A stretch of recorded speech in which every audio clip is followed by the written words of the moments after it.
In this video, Jordan Peterson explains how your hypothalamus has more power than you. Remember that little oval that I keep showing you?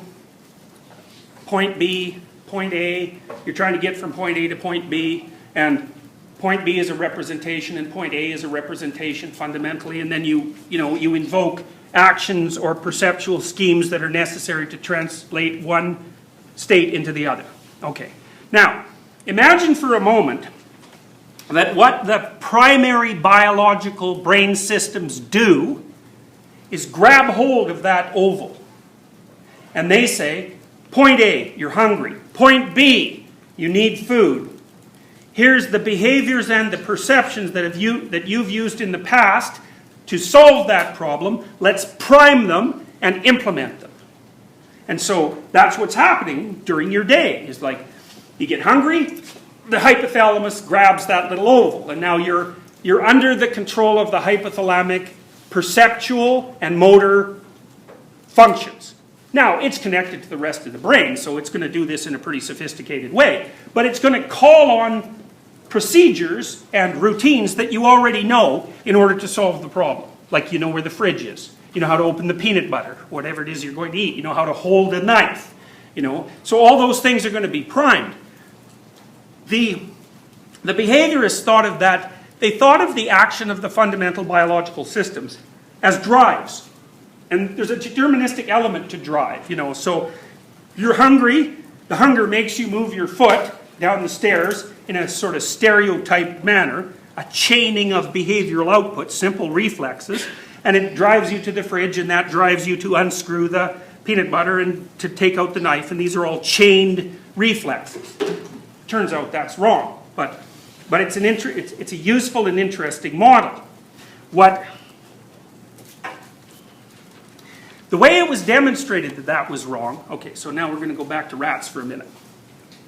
You got a rat, and you put him in a maze, and you want to teach him how to get through the maze. So you put the rat there, and then you put a little food pellet in front of the rat, and so then the rat runs down the maze and eats the food pellet. Maybe it's only this far. And so then you put the rat back and you put a food pellet there again, and it runs down the runway and it gets the food pellet. And maybe you do that 3 or 4 times and you put the rat back in the other cage. And you leave him for a day, and then the next day you take the same rat and you put him back in and you put the food pellet about 3 inches farther.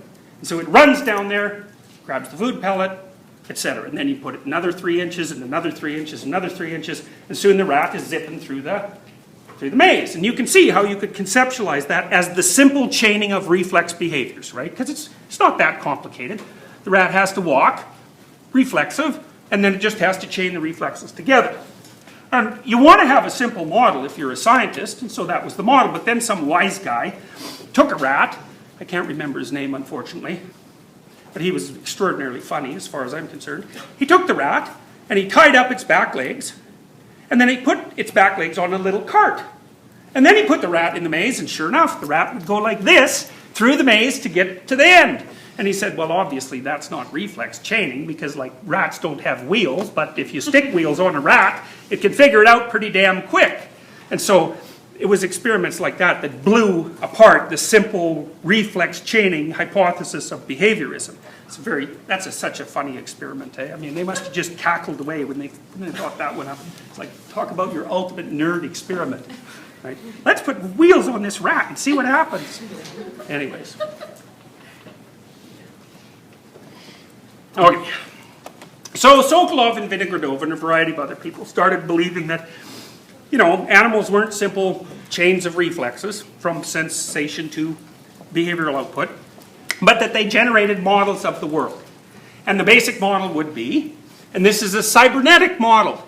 This comes from Norbert Wiener from back in the 1940s when he was studying simple intelligent machines.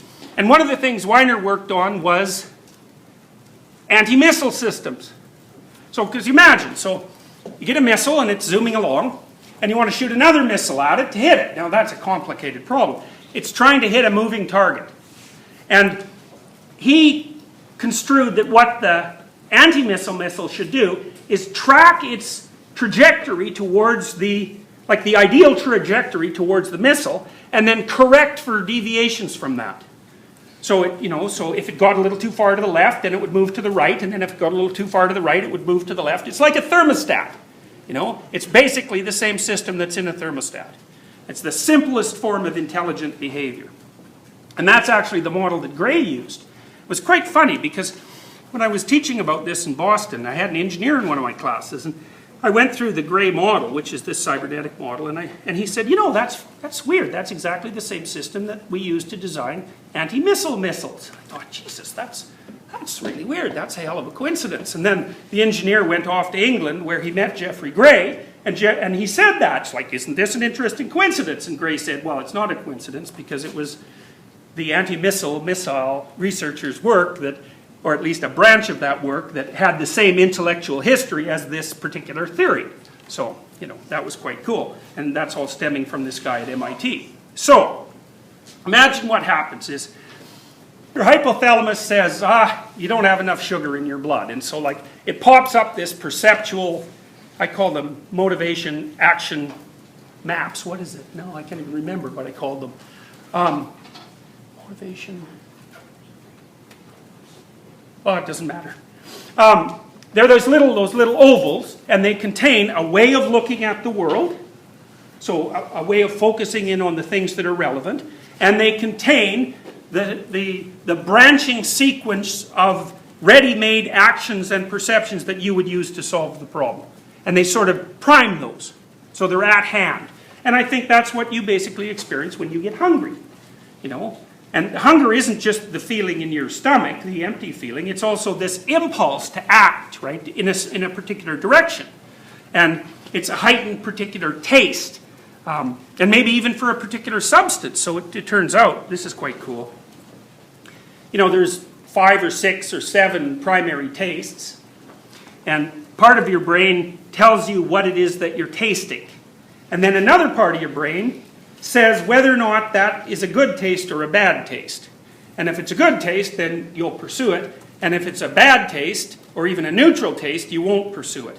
And so what happens is that as you get hungry, the goodness of the taste increases. And then when you eat, it decreases. It tastes the same though, right? Which is kind of interesting, because you might think that, if you were eating something salty, the way you would stop is it just wouldn't taste salty anymore. But that isn't what happens, is you have a goodness adjuster, and it works independently for the different tastes. So that's why when you eat, you still have room for dessert, because that part isn't satiated, that taste isn't satiated yet. So, okay. Anyways, the hypothalamus, let's say, pops up this little subpersonality, and it's the eating subpersonality. And if it's like a really desperate eating subpersonality, you better not get in its way. You never experience that to speak of, because, North Americans are never hungry. Hungry is what happens after you haven't eaten for 30 days. That's hungry.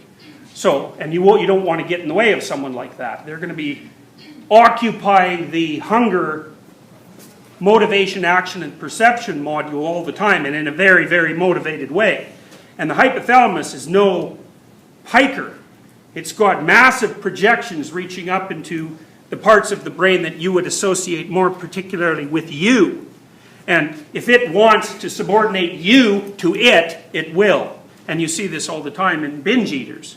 Because a binge eater will starve usually herself, and starve herself, and starve herself, and starve herself. And then the hypothalamus will say, especially if she gets a little upset, because the negative emotion will suppress her prefrontal cortical function, and then the hypothalamus will go, whack! And then the little eating module pops up, and she's in the fridge eating 2 quarts of ice cream in 15 seconds. And then she says, it was like it wasn't even me. It's like, yeah, it wasn't. It was a fundamental biological subcircuit that is devoted to not letting you starve yourself to death.